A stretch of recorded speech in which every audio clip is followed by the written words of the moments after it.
Donc nous continuons pour terminer, bien entendu, notre parcours biblique sur l'œuvre de Luc. Après avoir vu dans cette deuxième partie de l'œuvre de Luc que j'ai intitulée « Les actes du Saint-Esprit dans l'Église primitive, dans l'Église naissante », ce qu'habituellement la tradition appelle le livre des actes des apôtres, nous avons vu dans un premier point le mystère de la Pentecôte, puisque le protagoniste, l'acteur principal, sans doute peut-on dire, du livre des actes des apôtres, c'est le Saint-Esprit. Nous avons donc vu dans un premier point le mystère de Pentecôte. Ensuite, nous avons vu le mystère de l'Église, puisque le deuxième acteur ou protagoniste du livre des actes des apôtres, c'est l'Église telle qu'elle naît officiellement et qu'elle se manifeste dans le monde comme étant la continuité de l'œuvre du Christ. Nous allons voir dans ce troisième point que j'ai énoncé dans le plan tout au début, la mission de l'Église. On devrait même pouvoir dire la mission universelle de l'Église. Donc, la mission de l'Église.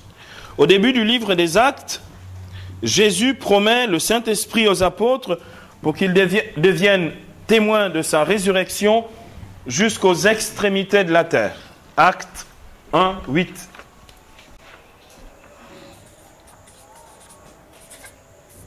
Donc, le but de Jésus, ce n'était pas de constituer seulement un nouveau groupement religieux à l'intérieur du judaïsme. Puisque dans le judaïsme, il y avait des tendances, des groupements, que certains spécialistes appellent même des sectes, au sens de petits groupuscules sectaires coupés les uns des autres à l'intérieur du judaïsme. Je vais vous donner un exemple. Les pharisiens croyaient dans la résurrection, les sadducéens ne croyaient pas dans la résurrection. Mais vous avez les pharisiens, les sadducéens, les hérodiens, donc ceux qui étaient partisans d'Hérode. Vous aviez aussi bien sûr les disciples du Nazaréen, les chrétiens, et vous aviez des Esséniens qui ne figurent pas dans l'Évangile, on ne les cite pas. Mais vous avez par exemple aussi les Johannites, qui étaient un groupe, les disciples de Jean-Baptiste, qu'on a rencontrés au chapitre 19 des Actes des Apôtres. Donc vous aviez comme ça énormément de groupuscules. Le but de Jésus, c'était pas seulement de constituer une secte dans le judaïsme. Le but de Jésus, c'était de faire des disciples pour que eux-mêmes, à leur tour, répandent la bonne nouvelle du règne de Dieu à toutes les nations, à commencer par Jérusalem. Le mystère de Pentecôte réalise à la fois, donc rend possible à la fois, la constitution de l'Église comme institution religieuse, mais l'ouvre aussi, donc ouvre l'Église en même temps à sa mission universelle. Donc le mystère de Pentecôte fait deux choses.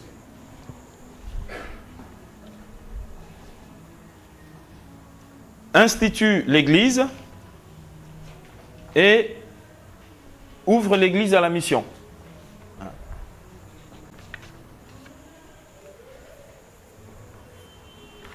Si vous voulez, l'Église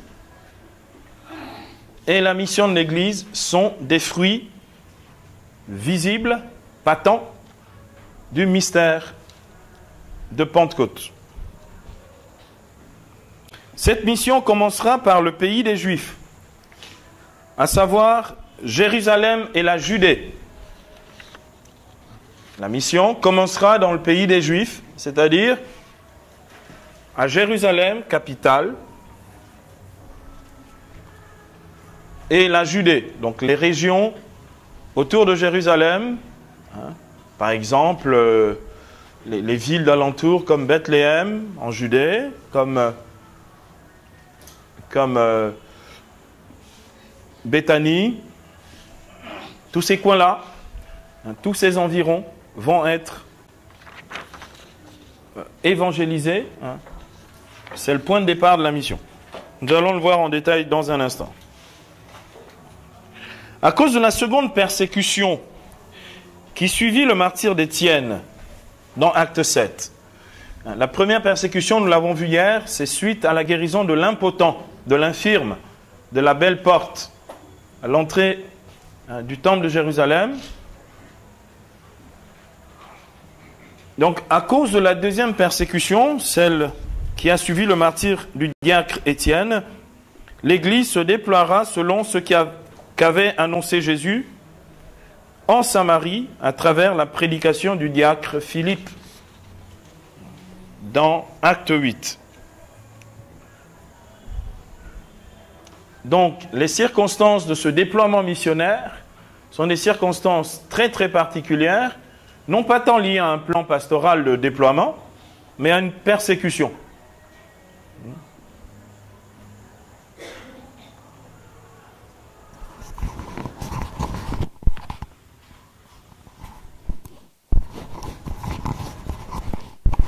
Enfin, l'Église atteindra Rome, le cœur du monde de cette période de l'histoire, à travers le ministère de l'apôtre Paul,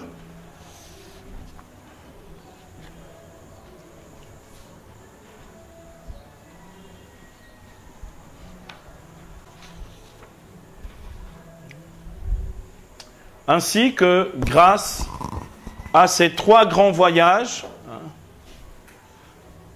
L'apôtre Paul fait 3 grands voyages. Pour les repérer rapidement, le premier, il suit immédiatement sa conversion. Il va voyager entre Damas, ensuite Tars, en Cilicie.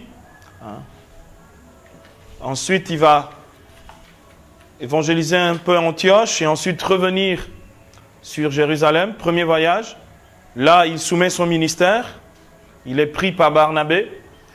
Il est confirmé par les colonnes, Pierre, Jacques et Jean. Il repart en mission suite au concile de Jérusalem parce qu'il reçoit mandat des colonnes, donc des apôtres, les colonnes de Jérusalem. Et là, il va évangéliser une grande partie de l'Asie mineure, la Macédoine. Il va évangéliser Éphèse. Et d'Éphèse, il va revenir à Jérusalem. Et c'est là qu'à Jérusalem, il va être arrêté pendant qu'il célèbre le Seigneur au temple. Il va être arrêté, enchaîné. Il va avoir, comme il est citoyen romain, il va demander le recours à l'empereur pour ne pas être crucifié à Jérusalem. Et c'est en partant comme prisonnier à Rome que l'apôtre Paul va faire son 3e voyage missionnaire. En fait, alors qu'il est en prison, alors qu'il est enchaîné, le fait qu'il profite de son passage comme prisonnier jusqu'à Rome, il évangélise tout le long.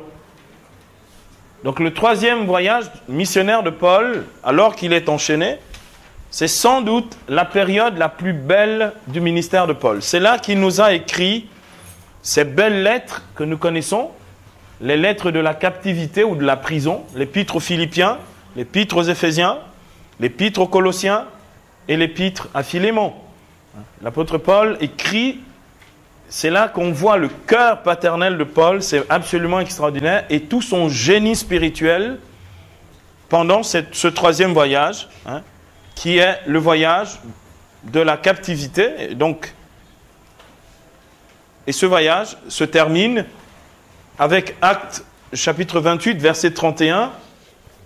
Il est prisonnier pendant 2 ans à Rome, et pendant les 2 ans, il évangélise, alors qu'il est prisonnier, il évangélise et fait des disciples. Un beau modèle de témoignage missionnaire. Dans les actes, la mission de l'Église obéit aux recommandations et à l'envoi du Christ lui-même. En fait, Jésus, dans Acte 1,8, Jésus prophétise en fait la mission. Jésus annonce prophétiquement la mission de l'Église. Il leur dit, vous allez recevoir la force d'en haut du Saint-Esprit, ensuite vous serez mes témoins. Donc il leur dit bien ce qui va se passer. Il prophétise, il annonce.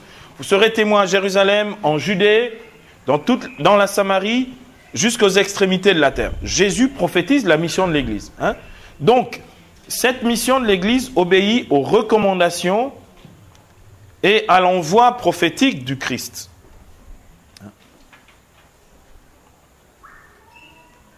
Autrement dit, mes amis, cette mission-là ne peut pas échouer. Elle ne peut pas échouer. Quelles que soient les épreuves, les tribulations et les persécutions, elle ne peut pas échouer. Elle a été prophétisée par le Christ lui-même. Donc, cette mission de l'Église obéit aux recommandations et à l'envoi prophétique du Christ lui-même. Elle débute à Jérusalem, comme on l'a dit, mais elle a une portée universelle à cause de l'universalité de la foi et du salut en Jésus-Christ. Cette mission qui débute à Jérusalem a une portée universelle parce que elle est une mission qui est celle d'annoncer une foi qui est universelle et un salut qui est universel. Éphésiens 4 dira qu'il n'y a qu'un seul Seigneur, une seule foi, un seul baptême et un seul Dieu. Donc cette mission est une mission universelle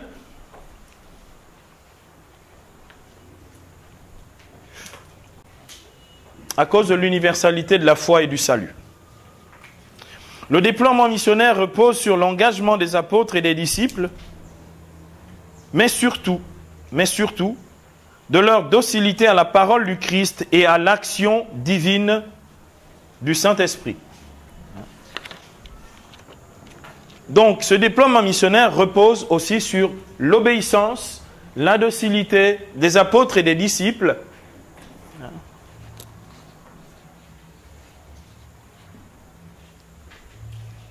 qui vont obéir à la parole du Christ et se laisser conduire par le Saint-Esprit.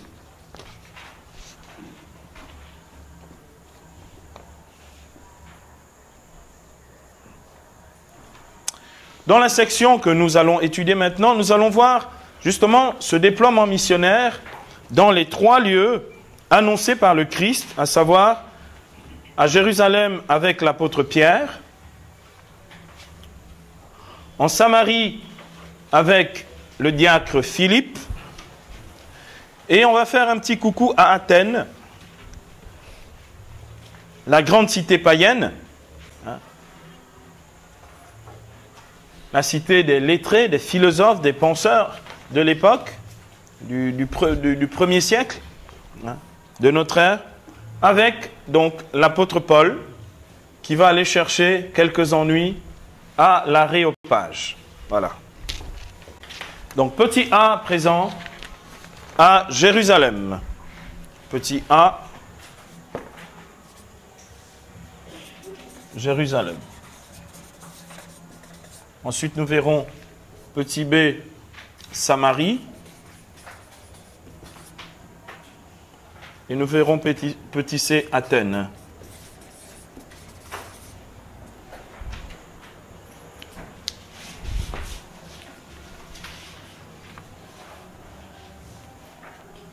La première persécution des disciples à Jérusalem, qui a suivi la guérison de l'infirme du temple, a été une occasion favorable pour les apôtres d'annoncer le salut qui nous est donné dans le nom de Jésus.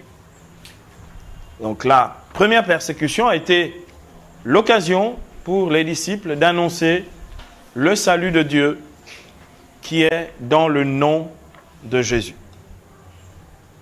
En effet, suite à leur arrestation dans le temple, c'est devant le Sanhédrin des Juifs que Pierre prendra la parole pour témoigner et rendre raison de cette œuvre de la puissance de Dieu.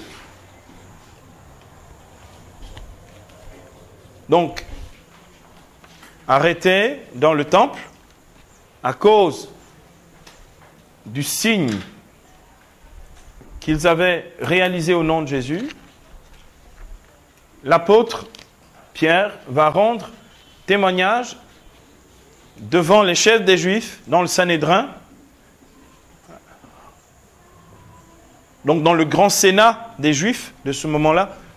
C'est comme si on vous emmenait au Sénat ici et on vous dit de rendre raison d'une œuvre de guérison, d'une œuvre excellente de Dieu au travers de votre témoignage ou de votre ministère. Eh bien, c'est ce que fera Pierre.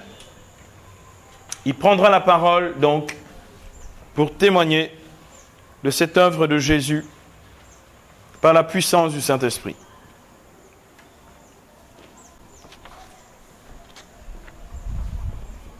Dans Actes, au chapitre 4, versets 5 à 22, nous avons ce que rapporte ici Saint Luc. Le lendemain, nous dit Luc, acte 4, versets 5 à 22. Le lendemain, les chefs des Juifs, les anciens et les scribes se rassemblèrent à Jérusalem. Donc nous sommes à Jérusalem. Il y avait là Anne, le grand prêtre, Caïphe, Jonathan, Alexandre et tous les membres de la famille pontificale. Ils firent comparaître les apôtres et se mirent à les questionner. Par quel pouvoir ou par quel nom avez-vous fait cela, vous autres? Alors Pierre, verset 8, rempli de l'Esprit Saint, leur dit. Donc il prêche dans l'Esprit. Chef du peuple et ancien, puisqu'aujourd'hui nous avons à répondre en justice du bienfait à un infirme et du moyen par lequel il a été guéri, sachez-le bien. C'est incroyable. Pierre, vous savez, Pierre là, le Galiléen, le gars qui ne savait même pas parler devant une jeune fille qui lui disait, mais tête ce gars, il commençait à bégayer là. Il a la tchatch là, on ne comprend pas ce qui se passe. En fait, le Saint-Esprit opère en lui. D'accord ? Sachez-le bien, vous tous ainsi que tout le peuple d'Israël, c'est par le nom de Jésus-Christ le Nazoréen, celui que vous avez crucifié, que Dieu a ressuscité des morts, c'est par son nom et par nul autre que cet homme se présente guéri devant vous. Il vient de prêcher le kérigme. On est au cœur là, on est dans le noyau central de la prédication apostolique. C'est lui la pierre que vous, les bâtisseurs, avez dédaignée et qui est devenue la pierre d'angle. Car il n'y a pas sous le ciel d'autre nom donné aux hommes par lequel nous devions être sauvés. Quand il a dit ça, il a tout dit. Considérant l'assurance de Pierre, dit le verset 13, et de Jean, et se rendant compte que c'était des gens sans instruction ni culture. C'était des pécheurs, ce n'étaient pas des intellos. Les Sanhédrites étaient dans l'étonnement. Ils sont bluffés. C'est tellement incroyable que des gens comme ça, sans science ni culture, soient capables d'une telle rhétorique et d'une telle conviction. Ils sont bluffés. Considérant donc cette assurance, ils étaient dans l'étonnement. Ils reconnaissaient bien en eux ceux qui étaient avec Jésus. En même temps, ils voyaient debout près d'eux l'homme qui avait été guéri, le trophée, mes amis. Aussi n'avait-il rien à répliquer. Il ne pouvait pas, il n'y avait rien à dire. Le gars, tout le monde le connaît, c'était un infirme, il traînait là, il est complètement guéri, c'est un miracle notoire, il n'y a rien à redire. Il n'y a rien à redire. Aussi n'avait-il rien à répliquer. Ils les firent alors sortir du Sanhédrin et se mirent à délibérer entre eux. Ils disaient, qu'allons-nous faire de ces gens-là? Qu'un signe notoire ait été opéré par eux, c'est trop clair pour tous les habitants de Jérusalem et nous ne pouvons pas le nier. On ne peut pas masquer ça. On a voulu masquer la mort de Jésus en disant « Ok, il est mort, tout ça, il n'est pas ressuscité, ses disciples sont venus voler le corps. » Mais là, le gars, il est debout. Il est debout.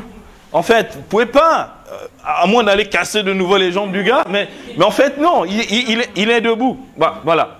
Donc, mais pour que cela ne se répande pas davantage dans le peuple, on comprend pourquoi.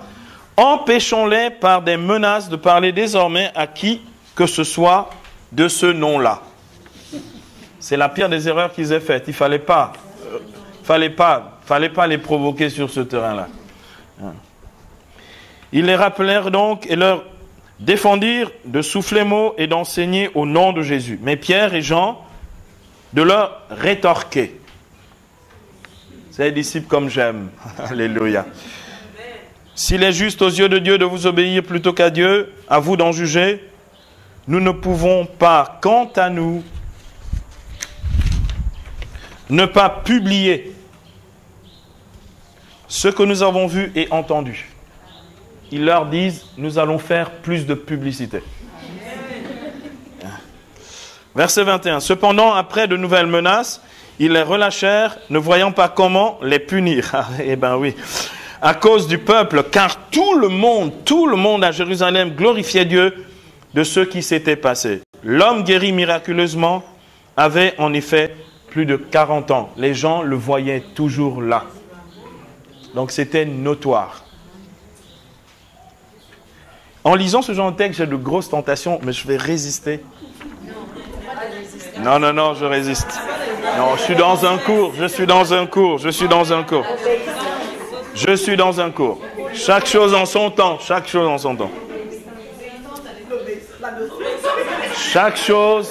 son temps. J'obéirai le moment venu. L'apôtre Pierre témoigne et prêche dans la puissance de l'Esprit. Jésus en a fait la promesse dans Matthieu 10. Vous vous souvenez, pour vous qui lisez les Écritures. Dans Matthieu 10, 19 à 20, Jésus avait promis aux disciples, vous serez traînés devant les tribunaux,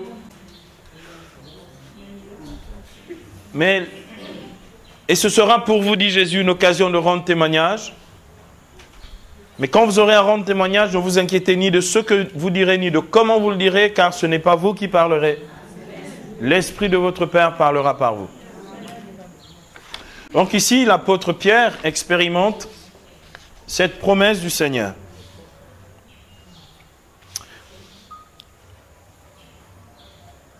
C'est ce qui d'ailleurs va susciter l'émerveillement du Sanhédrin, qui reconnaît que ce sont des hommes sans culture.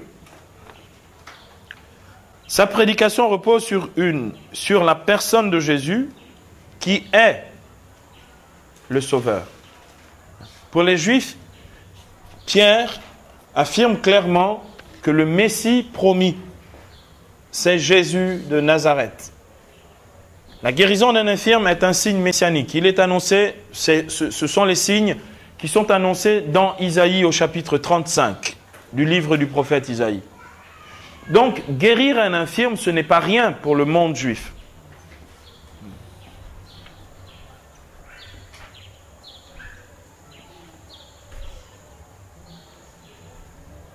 Donc, sa prédication repose sur la personne de Jésus qui est le Messie, le Sauveur.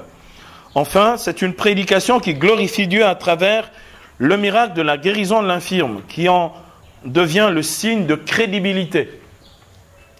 Sa prédication glorifie en fait, magnifie en fait, c'est un magnificat, magnifie l'œuvre de Dieu à travers le signe de la guérison de l'infirme, qui devient en même temps un signe de crédibilité de sa prédication.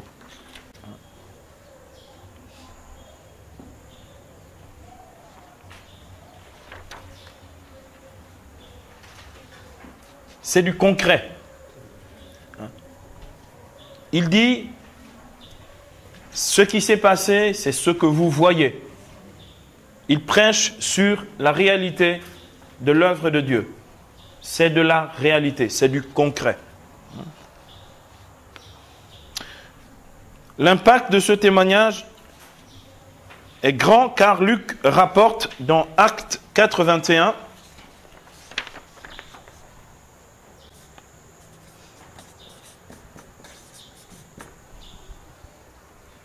Luc rapporte que tout le monde dans Jérusalem glorifiait Dieu de ce qui s'était passé.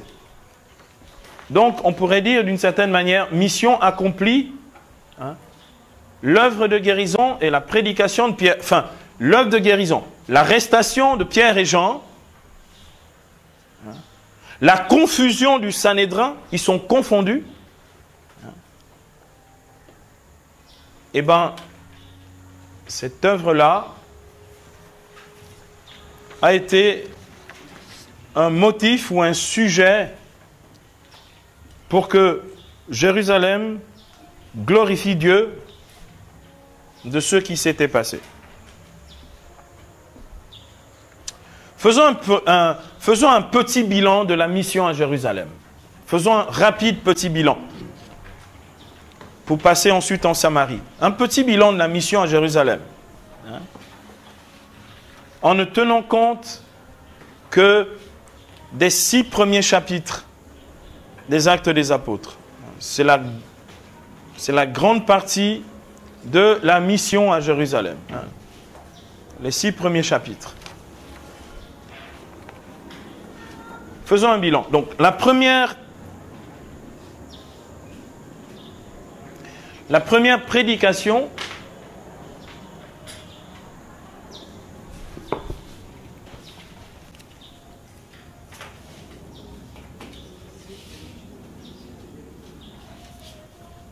vous aurez une erreur dans mon script. J'écris 2 fois conversion. Donc, mais je vous donnerai tout à l'heure de corriger. À la page 40. La première prédication à Jérusalem a entraîné la conversion de plus de 3000 personnes. Selon Actes 2:41.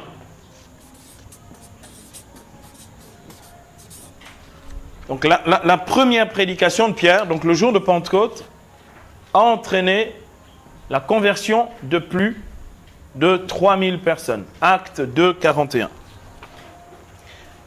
La seconde prédication a entraîné la conversion de plus de 5000 personnes, selon Actes 4:4.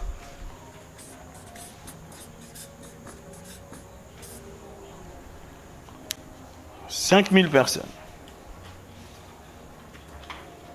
Et Luc nous a donné comme information dans le 3e sommaire, vous connaissez désormais les 3 sommaires, donc les 3 tableaux d'ensemble pour présenter l'église de Jérusalem. Luc nous a donné comme information concernant la communauté de Jérusalem dans Actes 5:14, le 3e sommaire, Actes 5:14, que des croyants, donc des croyants juifs, de plus en plus nombreux s'adjoignaient au Seigneur, une multitude d'hommes et de femmes. Donc ça veut dire qu'il y avait leur mission à Jérusalem avait un tel impact que des juifs de plus en plus nombreux adhéraient au Seigneur. Une multitude d'hommes et de femmes. Donc Actes 5, verset 14.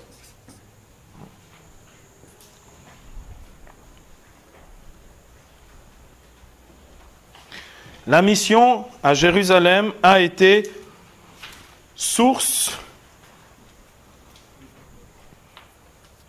d'une grande moisson d'âmes, moisson pour moissonner, récolte, et de croissance numérique, donc en nombre. Donc une source d'une grande moisson d'âmes et de croissance numérique de l'Église.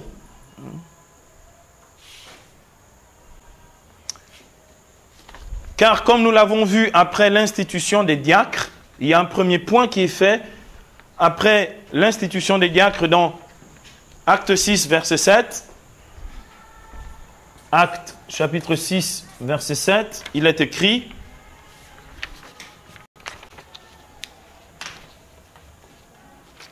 La parole du Seigneur croissait. Le nombre des disciples augmentait considérablement à Jérusalem. Une multitude de prêtres obéissait à la foi. Donc, la mission à Jérusalem va voir naître donc un mouvement important, très important de conversion.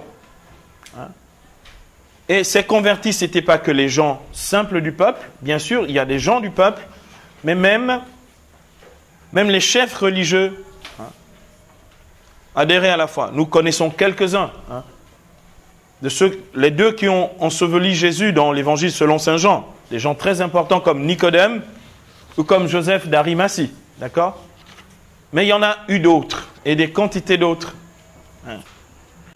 Hommes et femmes. Voilà un premier point sur la mission à Jérusalem.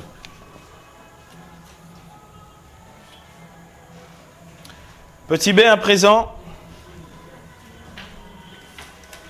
la Samarie.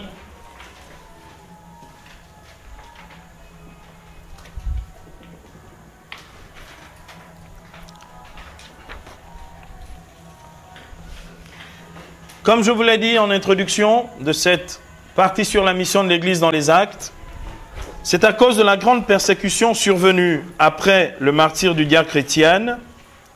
Ce martyre, vous l'avez dans Acte 7, 54 à 60. Acte 7, 54 à 60. Si vous voulez revoir le texte de Luc à ce propos. Donc, suite à ce martyre d'Étienne et à la dispersion des frères,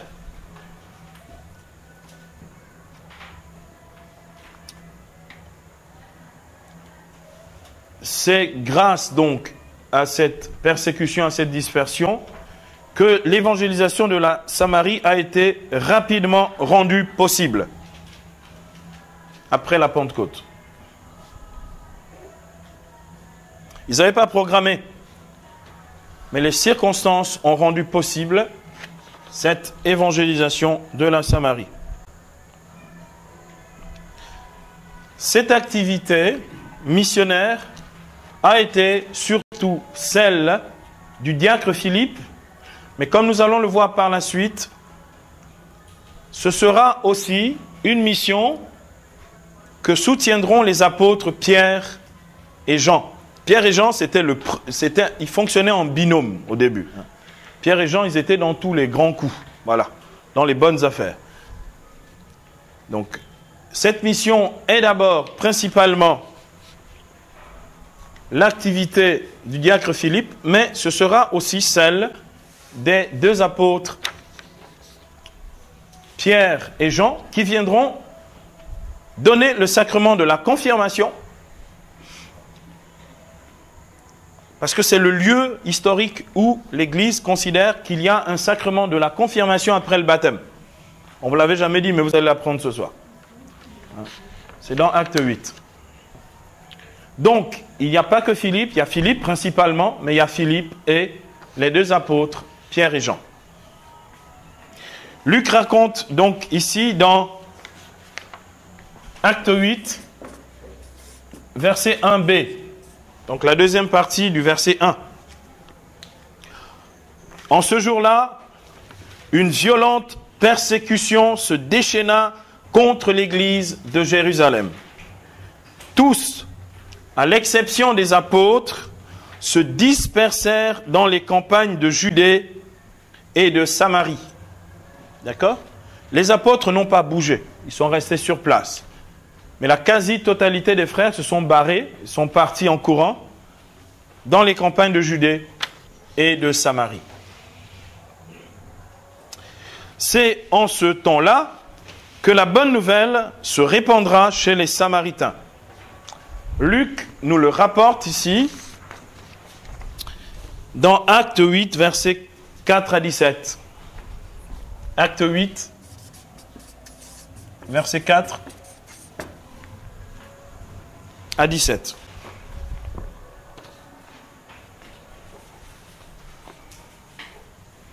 Ceux-là donc qui avaient été dispersés s'en allèrent de lieu en lieu en annonçant la parole de la bonne nouvelle. Ils se dispersent, ils sont censés ne pas se faire voir, non? Pourquoi on les laisse tranquilles? Non. De lieu en lieu, ces frères, nos frères, évangélisent en prêchant, en annonçant la bonne nouvelle. C'est ainsi que Philippe, qui était descendu dans une ville de la Samarie, y proclamait le Christ. Les Samaritains, c'était des païens, ils étaient considérés comme idolâtres par les Juifs. Hein? Les foules, écoutez bien, ils ne prêchaient pas à 2-3 personnes, ils prêchaient aux foules. Les foules unanimes s'attachaient à ses enseignements, car tous entendaient parler des signes qu'il opérait ou les voyaient. Beaucoup de possédés en effet, les esprits impurs sortaient en poussant de grands cris, nombre de paralytiques et d'impotents furent également guéris, et la joie fut vive en cette ville. Or, il y avait déjà auparavant dans la ville un homme appelé Simon, qui exerçait la magie et jetait le peuple de Samarie dans l'émerveillement. Ah, bonne confrontation de puissance, on va voir ça. Il se disait quelqu'un de grand, et tous, du plus petit au plus grand, s'attachaient à lui. Cet homme, disait-on, est la puissance de Dieu, celle qu'on appelle la grande. Il s'attachait donc à lui, parce qu'il y avait longtemps qu'il les tenait émerveillés par ses sortilèges. Mais quand ils eurent cru à Philippe, qui leur annonçait la bonne nouvelle du royaume de Dieu, ça vous dit quelque chose, ça? La bonne nouvelle du royaume de Dieu. Hein? Donc Luc est dans son projet. On est dans l'œuvre de Luc. Donc, quand ils eurent cru à Philippe qui leur annonçait la bonne nouvelle du royaume de Dieu et du nom de Jésus-Christ, ils se firent baptiser hommes et femmes. Simon lui-même crut à son tour, ayant reçu le baptême. Il ne lâchait plus Philippe, et il était dans l'émerveillement à la vue des signes et des grands miracles qui s'opéraient sous ses yeux. Mes amis, il n'y a pas d'annonce de la bonne nouvelle comme manifestation du règne de Dieu sans les signes. C'est impossible. Essayez de faire, ça ne marche pas. Si on n'a pas fini d'être convaincu ici, on ne sera plus jamais convaincu. Hein? Apprenant que la Samarie, écoutez, verset 14, apprenant que la Samarie avait accueilli la parole de Dieu, les apôtres qui étaient à Jérusalem y envoyèrent Pierre et Jean. Ceux-ci descendirent donc chez les Samaritains et prièrent pour eux, afin que l'Esprit Saint leur fût donné. Car ils n'étaient encore tombés sur aucun d'eux. Ils avaient seulement été baptisés au nom du Seigneur, Jésus. Alors Pierre et Jean se mirent à leur imposer les mains et ils recevaient l'Esprit Saint. C'est pourquoi, depuis, on considère que les apôtres et leurs successeurs sont les ministres originaires du Saint-Esprit. C'est-à-dire qu'ils communiquent efficacement le Saint-Esprit dans un des sacrements de l'initiation que l'on appelle la confirmation. Autrement dit, c'est un sacrement de la foi qui vient confirmer celui du baptême par l'effusion du Saint-Esprit. Et c'est un sacrement à caractère, c'est-à-dire que ce qui est marqué, ce sceau divin du Saint-Esprit, est un sceau indélébile. Il ne peut pas être annulé, il ne peut pas être effacé. Donc, ce que nous venons de lire à travers l'évangélisation de ces villages de Samaritains par Philippe et cette confirmation de ce ministère par Pierre et Jean, il s'agit d'un ministère de la foi qui repose sur la prédication de l'évangile du Christ et sur les œuvres du Saint-Esprit. Deux choses caractérisent ce ministère. C'est la prédication de l'évangile du Christ, ou la prédication de l'évangile qu'est le Christ. Le Christ est cet évangile ou cette bonne nouvelle, et les œuvres du Saint-Esprit.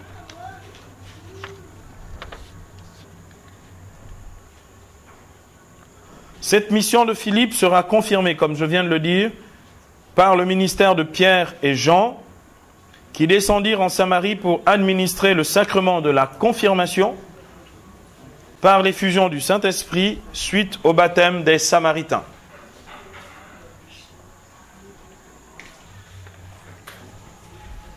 Deux choses.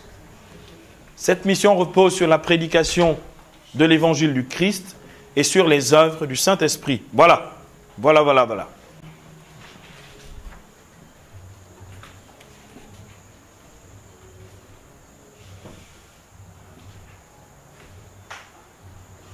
Cette évangélisation de la Samarie est vraiment une œuvre de l'Église et non pas l'œuvre d'un individu. Parce qu'elle ne sera pas seulement l'œuvre de Philippe, mais aussi celle des apôtres. D'ailleurs, Luc rapporte à cet effet, à ce sujet, que pour eux, donc les apôtres Pierre et Jean, après avoir rendu témoignage et annoncé la parole du Seigneur, ils retournèrent à Jérusalem en évangélisant encore de nombreux villages samaritains. Actes chapitre 8, verset 25. D'accord? Donc, l'évangélisation de la Samarie n'est pas seulement l'œuvre de Philippe, mais aussi des apôtres Pierre et Jean. Actes chapitre 8, verset 25.